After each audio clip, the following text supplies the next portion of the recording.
Hello and welcome everybody to Sunday Live with Sylvia. It is I, Sylvia, coming to you live from beautiful Eastbourne by the sea, where the weather today can't make up its mind at all, whether it wants to be sunny or something.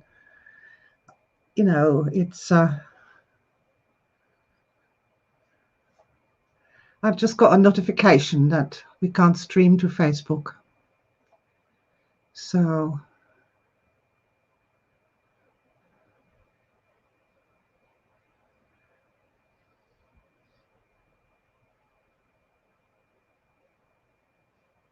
blimey, I'm just having technical troubles here.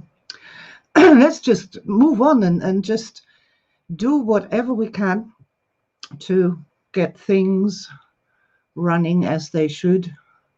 Good morning, Marianne. So that's nice. We got our YouTube viewers, and yeah, Facebook's been funny anyway with these broadcasts for a while, and so we're here on YouTube. Woohoo! More, what's the word? More intimate. Just a few people here having a good time and having fun. But I think most people will probably make their way to YouTube. I should probably send a link, shouldn't I? So I'm going to do that. We're live. That's the beauty of being live. Oh, for God's sake. Apparently my Facebook account has been locked because of unusual activity. Guessing me wanting to stream a live video is an unusual activity. So I can't get onto my Facebook account at all at the moment. Fair enough. So perhaps somebody could post a message if they haven't been locked out of their Facebook account to let people know to come over here, and we're going to do our live streaming on beautiful YouTube instead, which will be just as well. Good morning, Alex. Hello. Yeah, thanks. Thank you for posting the link. Wonderful world of technology. Always here to keep us entertained, to surprise us, and give us all manner of weird and wonderful challenges. Well, a long time ago, I well remember when I was much younger and much more temperamental than I am today. I would have gone absolutely mad here. I had 40 fits and oh my God, this is a disaster. This is so terrible. But in the modern day and age, all of these things, they just float by on this endless river, and very fast at that. So by tomorrow morning, we won't even know this has ever happened. Okay, so yeah, news of the week. I have to mention this. I will mention this. The Star Matrix book is available as hard copy now on Amazon. Last week I unboxed my publisher's version, and here's one that actually came in the post from Amazon. Isn't that amazing? Look at that here. The Amazon with the Amazon penis on it. Once you've seen it, you can't unsee it that way. So I'm really thrilled, and we managed to set a really, really low price so that lots of people can take a punt and give it a go and see how they get on with it. Because I do think Star Matrix has a habit of proving itself in practice, regardless of people. It's not a question of whether you believe in it or not. It's jolly good fun, and it's kind of self-proving in a way, which I think is marvelous. It's just marvelous having a self-proving theory. It's one of the best theories in the world. Good morning, Solar Phoenix. Hello there. It is awesome stuff, isn't it?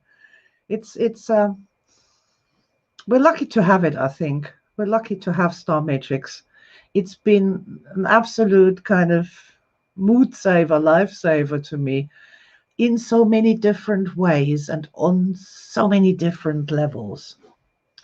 Yeah, so shall we just get into it, or shall we wait for a little while longer while people find their way from Facebook? Oh, I'm going to put this on the screen, Solar Phoenix. I am.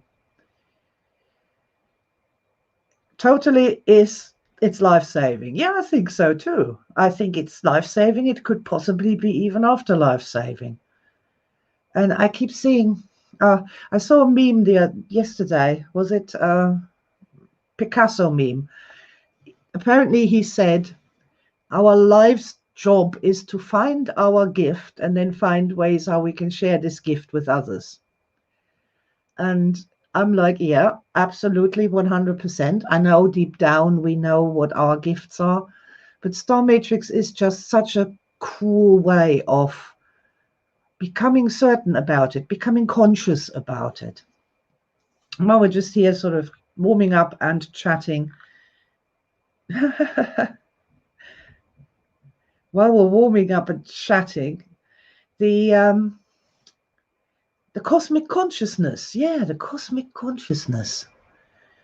Somebody posted a link to a channel that's been up, a YouTube channel that has been uploading Terence McKenna videos. Well, not videos as such. There's talks by him on audio, and they've put some really beautiful cartoons and drawings to explain some of the things that he's saying in visual form. And I was really, really very happy to see Terence McKenna's name. I used to very much enjoy his talks and lectures when I was a young aspect and sort of first got into this whole mind, body, spirit thing back in the day. So very thoughtful person who really did speak from experience and had a lot of very interesting things to say. So if you never heard of Terence McKenna, then by all means, check him out, have a look. I think the channel that I saw this on was called After School, with the school spelled with an SKOOL, After School. And this particular thing that I listened to this morning was about people waking up and people not being played for marionettes or for sheep by the powers that be, and people awakening. And essentially what Terence McKenna was saying was that without the cosmic consciousness, if you don't have that, if you don't have that sort of sense of there being a bigger picture and more than what you see on the BBC News every night, or CNN, or whatever news it is that you're watching, RT for that matter, that there is a bigger picture in general, not just about politics and people doings, but a bigger picture, the cosmic consciousness. Yeah, if you want that you need that cosmic consciousness to be able to withstand the propaganda and the untruths and the lies of the day, and that you can also develop this. Ties with another thing that I heard the other day. Who was that? An old Eric Clapton. It was Eric Clapton. He was saying that over the many decades he's been alive, he's developed this bullshit detector, a kind of radar that tells him when somebody's trying to pull the wool over his eyes. And yeah, this is the same. I'd say it's the same thing. This cosmic consciousness is that radar. And yeah, so it's kind of cool. Cosmic consciousness. Okay, so yeah, I'm remembering now why I'm talking about this. Well, we're warming up and just waiting for more people to find us here on YouTube. It's about consciousness. Of course, we are connected to the cosmos the whole time. Of course, we are, living children of the universe. Of course, we are.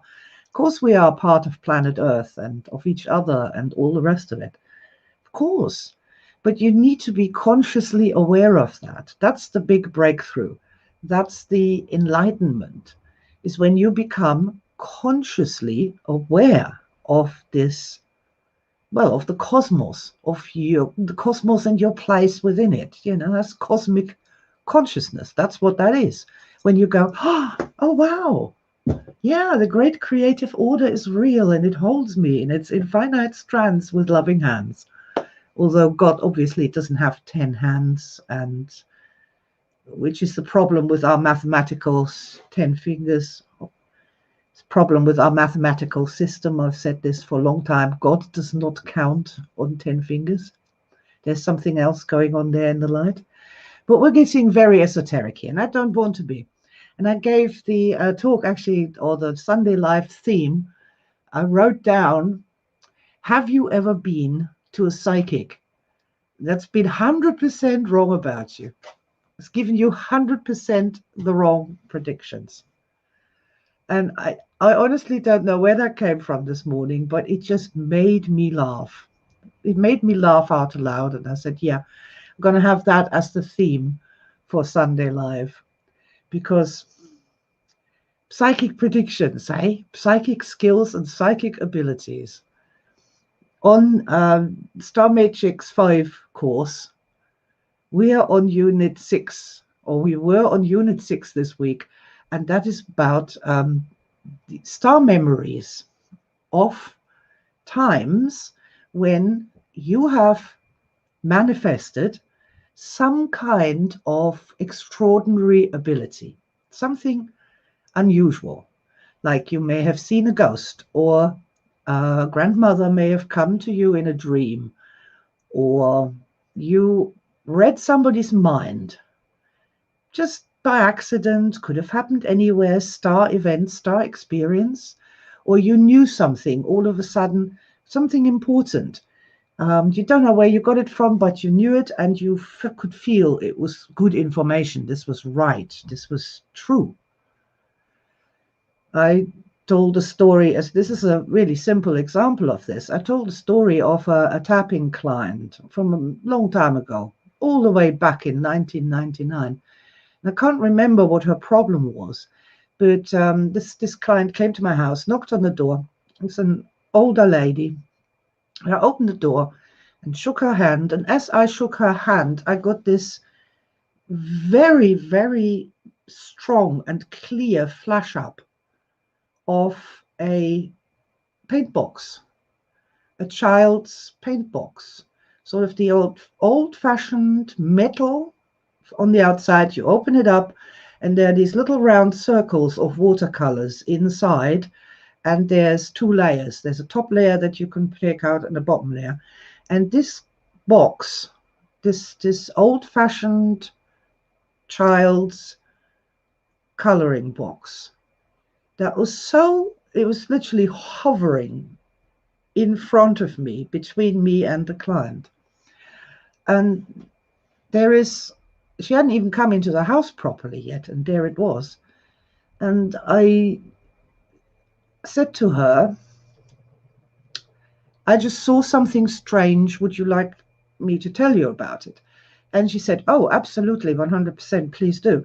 I said, yeah, I saw this coloring box. And this lady just started crying on the spot. She just melted down and started crying, and told me that she had been absolutely heart set on being an artist as a child. But when she was 11 years old, she failed some kind of math test and was not allowed to go on to higher education, and had to go to the factory instead when she was age 14. And she considered that the absolute destruction and ruin of her life. And so whatever this was that she came with, whatever the problem had been that she had booked the session with, that I cannot now remember, that was,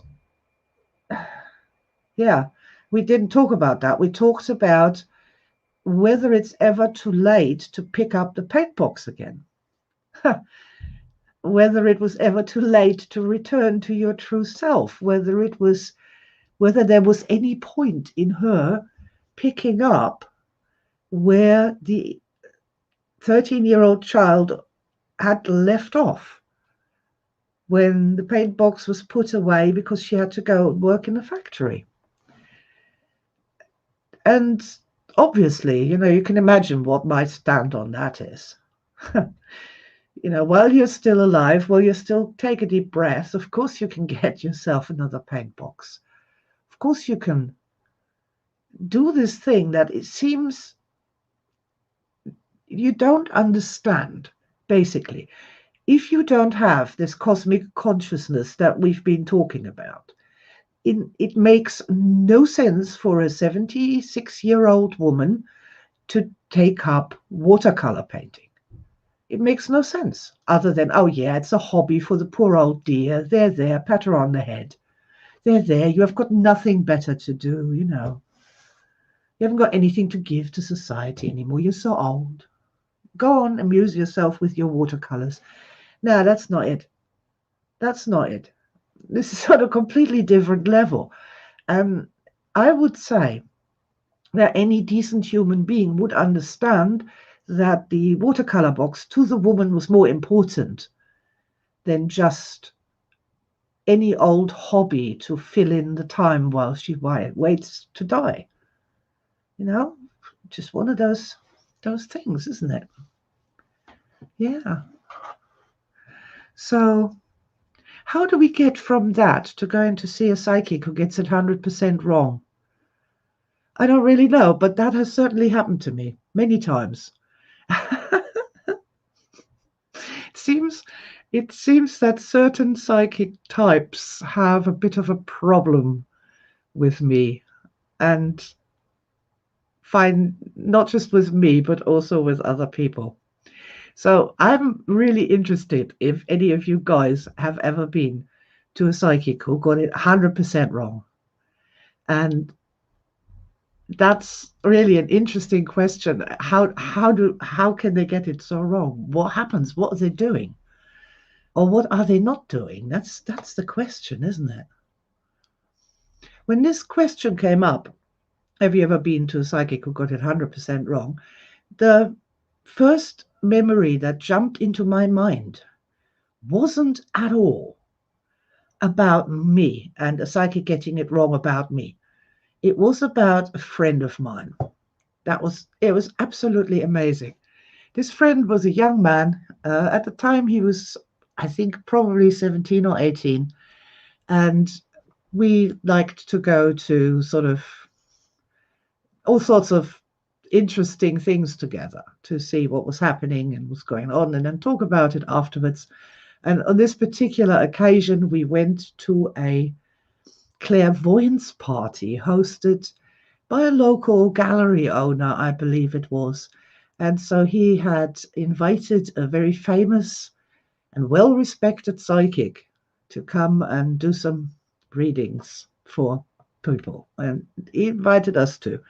So we went along, and I was there with my young friend.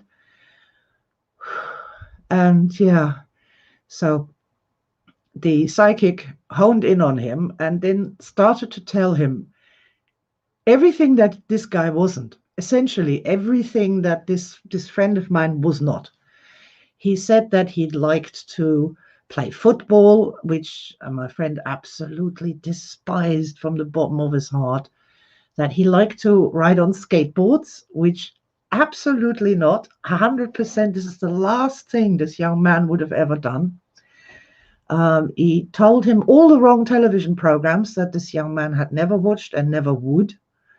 He got everything about him wrong to such an epic degree that I had to get up and leave the room so I could laugh my head off in the ladies, so I wouldn't be disrupting the whole thing that was going on there in this party, in this clairvoyancy party, where everybody's like, ooh, it's so mysterious, it's so magical.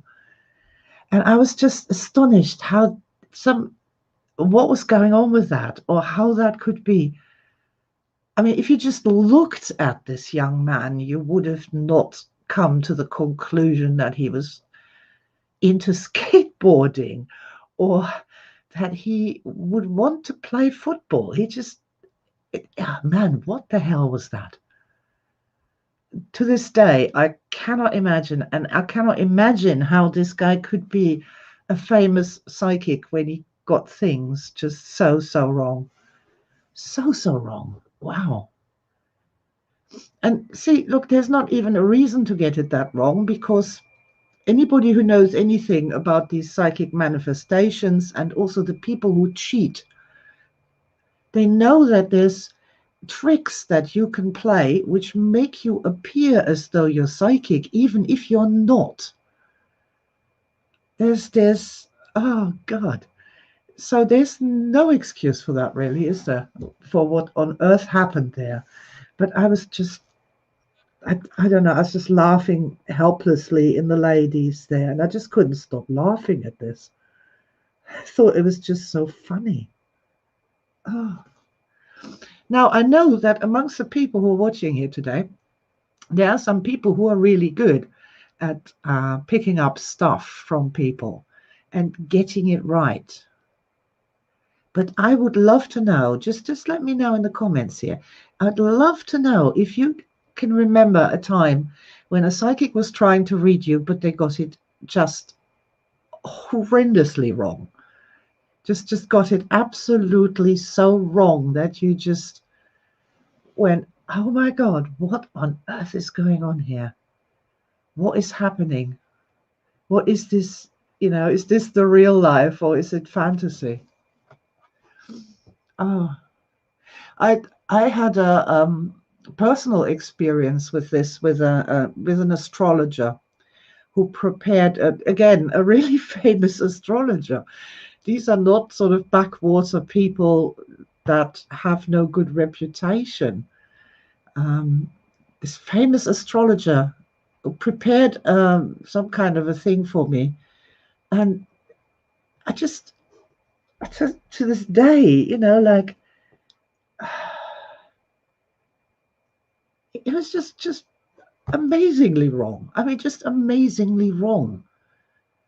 Something along the lines that I don't know how to communicate and I can't write, and I have problems with difficult concepts, and that I was best off basically planting beetroots. I was like, wow, that's amazing. She said, just looking at the screen and seeing the few books she put behind her. I can write, mate. I can, honestly. Where's that coming from? What on earth is happening here? I find that so fascinating. Carol Ann. I once saw a psychic who told me that my granddaughter had her wings on and was on her way. She did not arrive until 8 years later.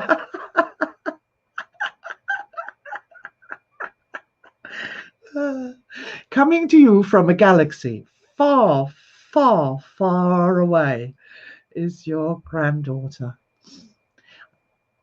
I mean, we don't even want to go into clients that we could, I guess, just came to mind. I had quite a few clients over the years who were very disturbed by things that psychics had told them. And there were some really gross things, and I really don't want to do them on a Sunday live. You never know who's watching or listening to that, so I don't really want to mention that. But there was one young man who was told that he would spend 5 years in an institution and then die by drowning. And he was just completely terrified by that. He was just absolutely, yeah, he was absolutely, really in a state about it. But it's okay. I undid it. It wasn't difficult. It wasn't difficult to undo. Let's see. Carol saying, still waiting to speak with a psychic who's able to get anything right. Don't give up hope. There's some good ones out there. There's some good ones out there. There's some good ones out there. There is. Ah, no, it's a bit like lasagna. Lasagna is a word for a dish which consists of sheets of pasta with some white sauce and some meat sauce combined in some way. I went through a phase for about, I don't know, 15 years or so, where I would order lasagna every time I was out for dinner in different places all over Europe and England and America as well, just to find out how the people in this particular restaurant had interpreted the idea of lasagna, what they'd done with it. And it was really quite fascinating just how many different kinds of, well, lasagna experience, shall we say, there can be. Yeah. Morning, morning, Janine.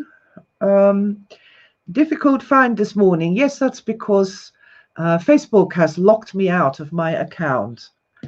And so the stream to Facebook didn't happen. So well done for making it here, guys. I'm very happy to have you here. And I'm sending you special star sparkles. This whole psychic thing, I find it really interesting. I find it fascinating. I really do. Man. Ugh. I just remember there was this right, so I had a friend, and the friend had a sister, and the sister insisted on going to see this miracle healer, this psychic surgeon fella. And that was the biggest scam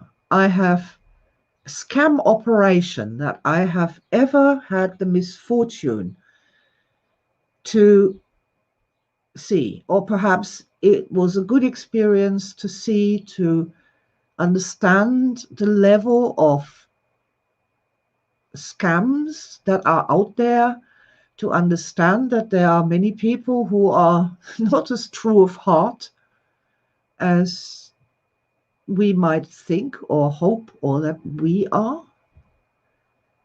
Oh, so yeah, the psychic surgeon. Apparently it was free, but you couldn't get in unless you paid, what was it, £20 at the door per person. This was called a donation, but you couldn't actually get into the waiting room unless you paid this amount of money. And back in the day, that was a lot of money.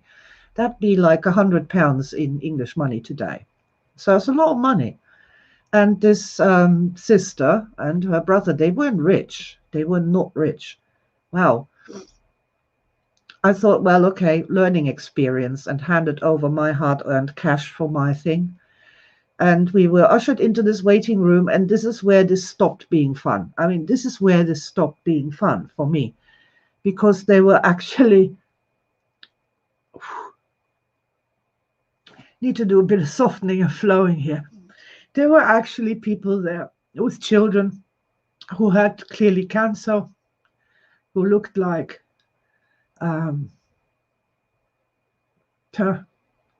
little skeletons with no hair, in blankets, and holding them in their arms.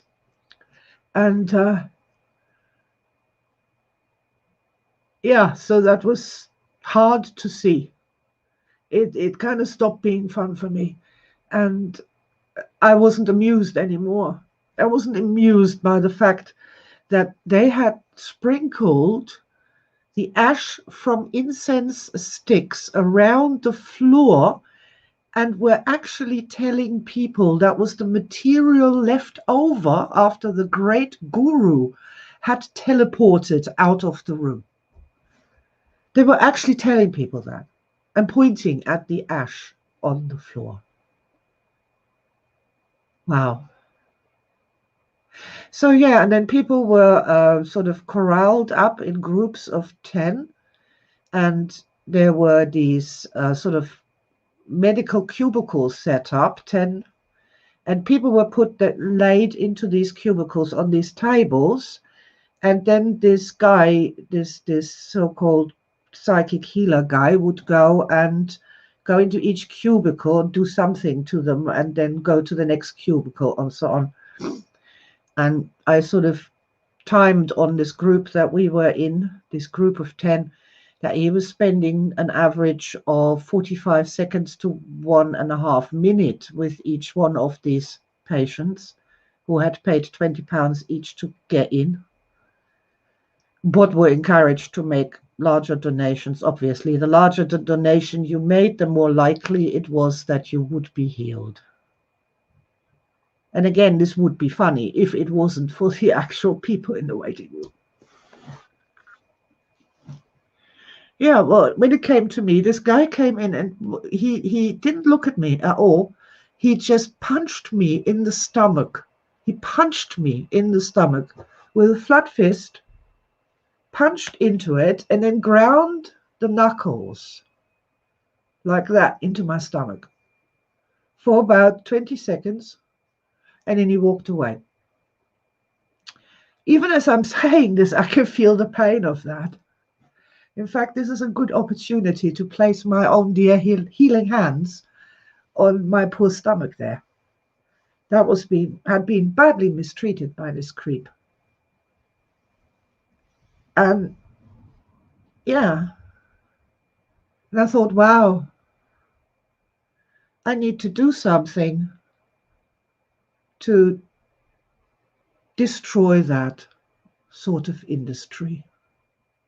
At least lay down the foundations and the seeds to destroy that. Because not only is it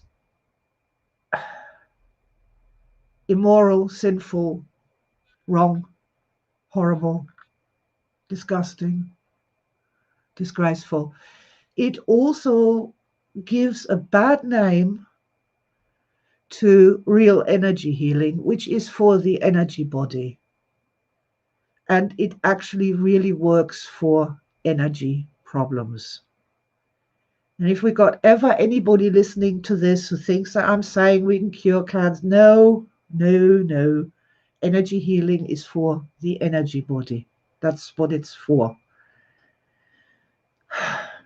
And we don't punch people in the stomach ever, do we? You know?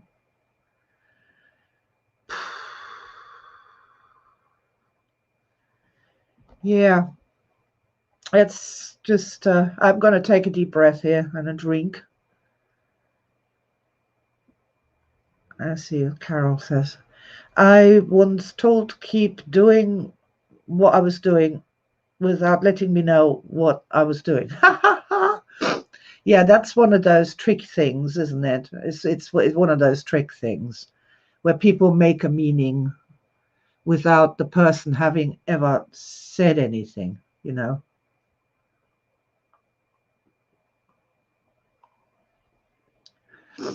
Yeah. Well spotted at the time. Let's see what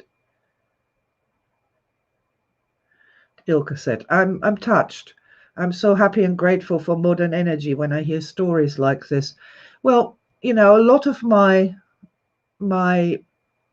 shaping of modern energy, which a lot of people think isn't kind of spiritual enough. There's not enough unicorns dancing around. I'm not sprinkling the fairy dust enough. Is modern energy is shaped by these sort of experiences for me. When I see something that I consider to be wrong, that I will try and right that in some way. So, as I say, if you're new to this and you don't know what I'm talking about, please look up the 0% to 100% rule in the GOE A to Z. You know, go to the GOE.ac and go to the A to Z of energy, and it explains it in there, what that is. And that's these experiences have informed me to how we can do things that are ethical with energy without getting lost in delusion, without giving people false hope, without, oh man, there's so many. It's a very sad thing that, and a lot of people, this whole scam thing, these scam artists that feed on the desperation of people, they're giving a thing, a bad name, that when it is done correctly can be immensely helpful, immensely beneficial, and immensely beautiful. And that's what upsets me so. That's what upsets me so. I don't hold out much hope for people in the last stages of cancer to be helped by energy body healing. I really don't. If it's gone that far, can we turn the clock back? Yes, we should always believe in miracles. Absolutely. Yep, 100%. But there has to be a level of reasonableness about it. And really, we should start the energy healing a long time before it's gotten that far down the line. That is one of the things that also was a learning for me from that experience with the stomach punching bastard. It's a learning for me as well that people go there when all else has failed. And that's the wrong way around. That's the wrong way around. Go to the energy heal, a proper, a decent, a loving energy healing person. We have many of them in the GOE, loving, helpful, positive people that really care and won't lie to you. God damn it. Yeah, but go to them before you do all the other stuff, or go to them at the same time as you're doing all the other stuff. Don't leave it until you're literally at death's door before you finally give it a chance, or let it make its contribution in a potential healing process. I mean, that's the other thing that I thought is, why now? Let's go earlier. Do that earlier. Be more aware of the energy body and what it's trying to tell us sooner. That's funny. I didn't really know that we were going to go here to this today. And psychics that are totally and utterly wrong about you. Yeah. Huh. Well, I'm happy to have written the Modern Energy Healing course, which is sensible, it's reasonable, it's rational, it feels good, it's loving, it's powerful, it's beautiful, and it is essentially absolutely everything that my experience with that famous psychic healer was not. Because I know there's such a thing as psychic healing. There's such a thing as psychic wounds and psychic injuries. There is an energy system that is a bit like the neurology is to the veins, right? The meridians are the veins, and the neurology that would be our psychic circuitry in the energy body. There is such a thing as psychic healing, and that's real. And it's not based on lies, and it's not based on false promises. And we need to learn more about these things. This is all I'm saying. I'm not one of these people who's always saying that I know what's what. I can sense what's right and what's wrong. And punching people in the stomach for 20 quid isn't right. Sorry, people, it isn't. It's not. Telling people weird stuff that makes them even worse is also not good. So, yeah, I mean, as a field, modern energy has this problem that people who don't know what we're doing, they're going to be going back on all their bad experiences with all sorts of weird snake oil salespeople and charlatans, and having been overpromised all these things. And again, this is sometimes an accusation leveled at me, is that I don't seem to promise very much in the way of outcomes. And yeah, I don't want to overpromise. I don't want to overpromise. I know what actually works, and I'll describe that, and I'll use positive language to describe that, but I won't overpromise. I promise that I won't overpromise. Yeah, okay, guys. So, anybody else had any weird experiences with psychics, or anything they'd like to share? that is relevant in that topic. A good psychic experience, that's always a fine thing. And in terms of star matrix, that's what we should be looking at, the good experiences, not the bad ones. Ah, good psychic experience. Let me see now.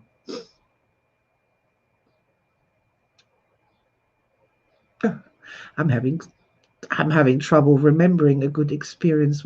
Oh, okay. Yep, there we are. Thank you very much. Yep, this is another famous psychic, a different famous psychic, a good psychic, a heartfelt, positive, good man.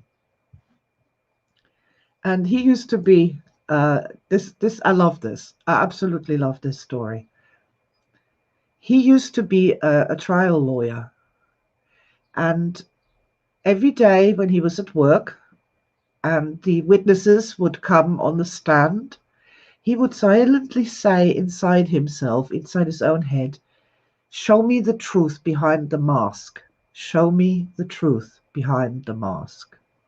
He'd say that every single time, at least 2 or 3 times, or in between when he was, asking the questions to try and reveal a witness to be lying or something. Show me the truth behind the mask. Until he started seeing all sorts of things. I mean, really, he would have these flashes and insights and things that not only could he not explain them, he couldn't actually use them in that lawyer context anymore, because he'd say something and the other guy'd shout, "Objection!" and "Objection granted," you know. Can't just in the middle of questioning a client say that you saw something. So he actually stopped being a lawyer and he became a psychic, a professional psychic. Because by asking that question, "Show me the truth behind the mask," over and over and over again, he had actually stimulated these abilities that we all have, but we don't think to use them as much. And we certainly don't turn on the television, sit back and go, "Show me the truth behind those stories. Show me the truth. Let me know the truth behind what that politician is saying. Let me know the truth behind this report, this documentary." Imagine we did that. Imagine we did that every time we turned on the television for some kind of documentary or report or something. Wow, oh man. But it's nice to hear the story of how a trial lawyer became a psychic. This is a true story. And I love that because it kind of gives us an idea that if we wanted to activate these abilities that human beings have, they do have it. They do have these abilities. I honestly I've never met anyone who hasn't a story or two about seeing ghosts or knowing something that they shouldn't know or that they couldn't possibly know, or finding lost objects, or just strange occurrences that are psychic in nature. I've never met anybody who doesn't have these. People have these abilities, and if we start asking, "Show me the truth behind the mask," or "I want to know more," or how does that go again? "I don't know who you are, but I would love to know you. Reveal yourself to me." If we did that more often, that would stimulate the psychic circuitry and we'd get better at it. And who knows, one day it might save our lives. Let's have a look what Karen says. "Your work feels so right to me. Nothing negative, just a way forward that is meaningful." Yes, individual as well, very important to me, that this is an individual path, an individual unfoldment. I think the time for people standing in rows and all making the same movements at the same time, I think for me that died at Nuremberg and has never had the same sort of attraction ever since. I think there has to be a way in which human beings interact in a different way and start, you know, have systems where people can think for themselves and then take their thoughts and bring them together like puzzle pieces. So rather than people fighting over who's got the right puzzle piece, to say, yeah, none of us do, but if I bring mine and you bring yours and he brings his, and we start putting those together into sort of a global map of understanding how human beings work, I think that would be a good start, a good start to something happy and fresh and forward. Yeah, cool. So the poor psychics that got it so wrong. I think some of us have shields as well. Brilliant shields that make it just impossible for the poor psychics to see anything. Or if we are, getting together with the psychic, we put our shields up, and then the poor psychic doesn't know what to do and what they're going to do. They have to see what I'd like to do. I like to do in if that should ever happen to me. I would like to be just honest and honestly say to the client, I can't read you. I can't see a damn thing. All I'm getting is a load of fog.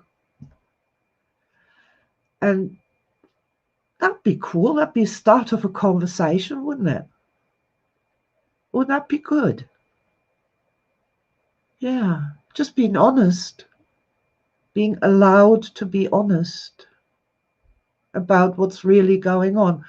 And I love that. I mean, that is, to me, is just a beautiful way to get into this psychic realm, to start being playful with it, to not be burdened down by the expectation that you should come up with some sort of earth-shattering amazingness every time, or that you're some kind of super being in some way. Under those sort of setups, I'm always quite happy to have a go at a psychic reading of something or of an object or something, because I can just say, if nothing comes to me, I'm not getting anything here. No, nothing. Deathly silent. Just be honest. Let's just be honest, people, please. Oh, God. That's not just the key to psychic performance, is being honest. It really is. All right, guys. So we've been here quite a while. If you have psychic abilities, by all means, nourish them. Have a look at your star experiences around that when you've had flashes of insight, or, just really quite, wow. Oof. Did that really happen? Wow. Yeah. I remember it. And just spend some time dwelling on it, what that is, what that means, what it could be useful for.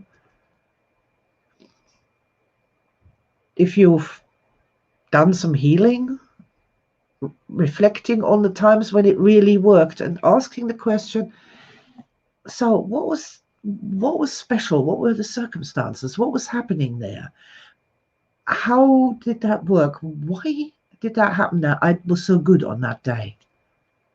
That was so extraordinary. So it's very interesting. Dwelling on the positives,